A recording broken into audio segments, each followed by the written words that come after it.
So we're gonna look at Della Hiva. Okay, so just standing. So up this way. Okay. So we have our reverse Della Hiva here, right? Della Hiva is just sitting on the other side. So I'm looking at controlling this leg with this hook, whether it's a push, hooking in, grabbing here. I can come up to this hip and stuff like that. I want to be able to like transverse between the two. So we'll go Della Hiva, hip, up, down, and here. Okay.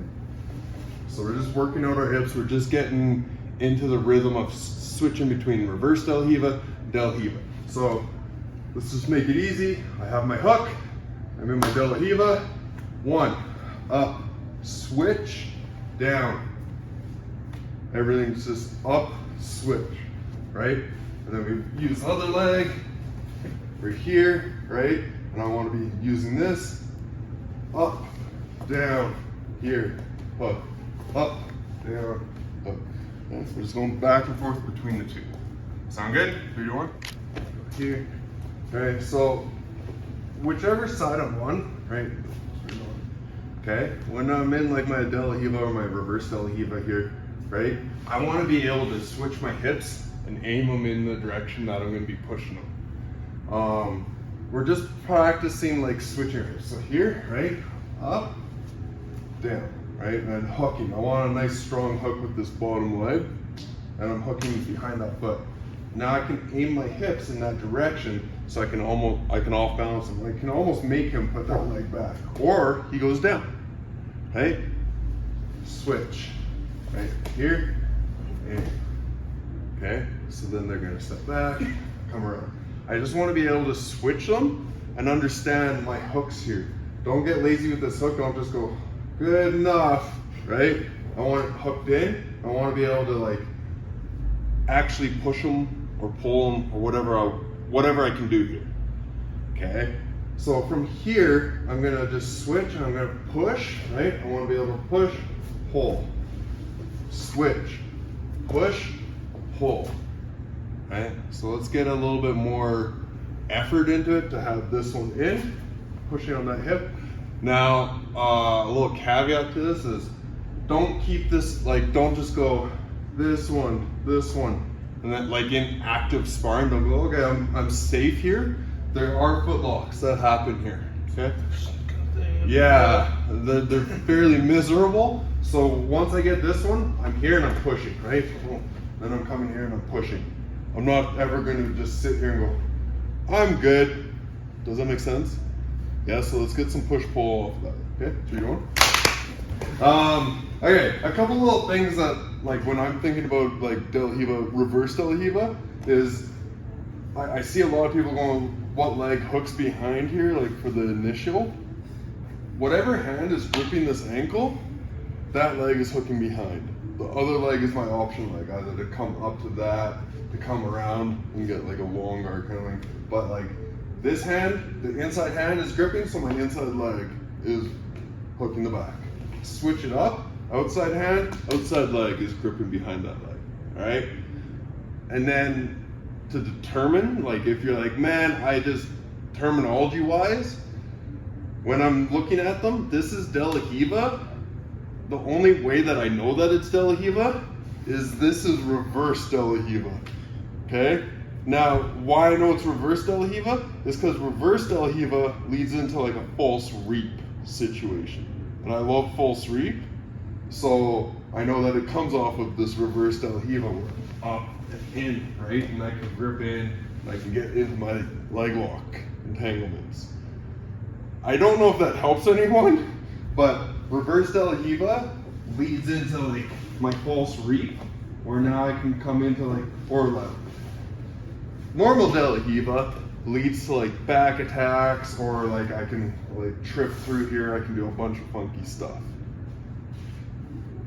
Or I just lost Tony, I don't know. Okay? It's my normal leg.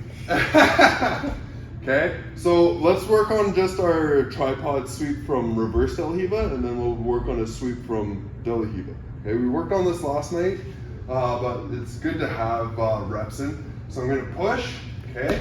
Then I'm gonna look to hook that ankle. Then I use this one to push his hip over. And then I'm gonna come up, and I can come into like my straight ankle lock, whatever I want, or guard pass, right? One more time. So I'm here, okay? So again, De La Riva, reverse De La Riva. I'm here, right? De La Riva, switch my reverse in. Now I'm gonna hook behind that ankle and push him over with this, okay? When I'm here, I wanna have my hips aimed in this direction, not straight up. He's got a good defense if I'm straight into him. I wanna push him this way.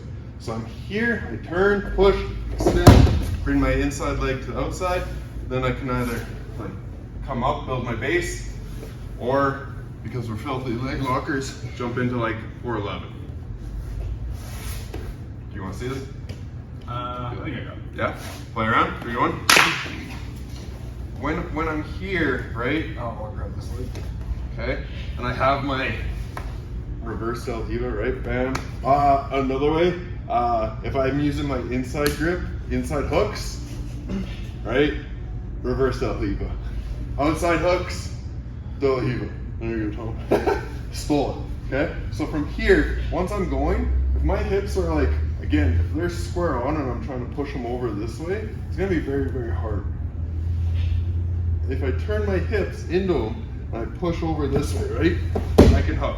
Now, we're ending up in this position. If we're coming into 411, I'm gonna just rotate under, keep this, and then it's a butt scoop in. I'm walking in, bring both feet into the middle. Okay, come this way. So I have this, we've ended in like this. Now this isn't bad, like I can use this because he's in his term or time falling. I can bring this one under, up, I can start to pass. I'm beyond half guard. All depends on the reaction. If I want to get into those leg locks, I keep this, and as I'm coming up, swim under, use my knee, okay, I swim under, use my knee to pull myself in, swim this leg in. Okay? Now I'm in 411. When I'm in 411, think about having my hips close to his, okay? In like this. Rather than being way up here where I have like zero control of his knee, I'm in, now I have full control of his knee.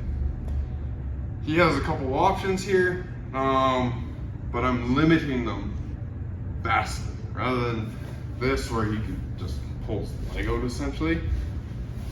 Here, I have a lot more, right? There's a lot more control. Just one more time. So last time. Okay, so let's get used to this idea of the transitional moving our legs around. So I'm here, I hook, extend them, around, in, right? I have all this control. Try not to triangle your legs here. Stomp both feet to the mat. You can lock them up here if you want, but try not to triangle. There's too much room here for his leg to go out. This is traditional way. That's why it's like 411, because his legs are an 11. My legs are that old school 4. New school is I'm here and I'm pushing this one down. This one's coming up. Should be a little bit of pain, right? I should have control here. Do you want to see this? No, we're good. Play around. 3, 2, 1. Let's define this a little bit more, okay? 411, my attacks from here can vary. It depends on where his knee is at, okay? My knees are up and I'm in, okay? Now our knees are making like a 90 degree. That's when I can get my heel hooks, right? His knee is this way, my knee's that way. That's where these heel hooks tend to work. His slipping of a heel hook is to bring his knee in this way, okay? Once it's in that way, like it's kind of, our knees are in the same direction. I'm not gonna heel hook him ever from here, right?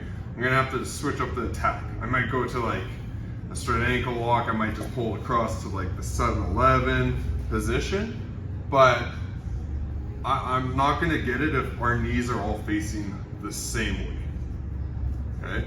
And then if we go the other route where I go from this 90 where the heel hook is there and he goes 180, right? Our knees are pointed in the opposite direction. That is my knee bar territory here, okay? So we have multiple lanes of attacking depending on where his knee is at. If you want your heel hooks, I need 90 degrees. Okay? If I want straight leg locks or to transition, it's generally off of this. All the knees are facing in the same way. Okay? So heel hook, if I want that, I'm gonna actually grab that tendon on the inside of the knee and keep it there, and then I sink this in. Right? Now I have a nice straight on bridge through his knee this way and blow out the inside of his knee. Does that help? Do I clarify? Okay, so if I'm getting into 411 off of this sweep, let's practice on keeping their knee in the direction I want. If it's heel hook territory, I'm here. Does it kind of suck? Pretty tight, okay? I want 90. If I'm like, man, heel hooks aren't allowed, let's go knee bar, right? Boom, in and around, and now I have this 180 degree and I can punch through his knee that way. Okay, so it's working on the different angles of where his knee is at in location to my knees. I also need one other thing, which is if I'm here and I'm like, yeah, I got 411. This is him escaping all day long. Like his knee isn't captured at all. Okay, try to have his knee within your knee line. If you have a line between your knees, his knee should be here. And I know that we're going over quite a bit, like with like the sweep, del hiva, reverse del hiva, but if we want to really enter into leg locks, I need this knee trapped in between my knee line, and then we can play around. Cool? 3 to 1.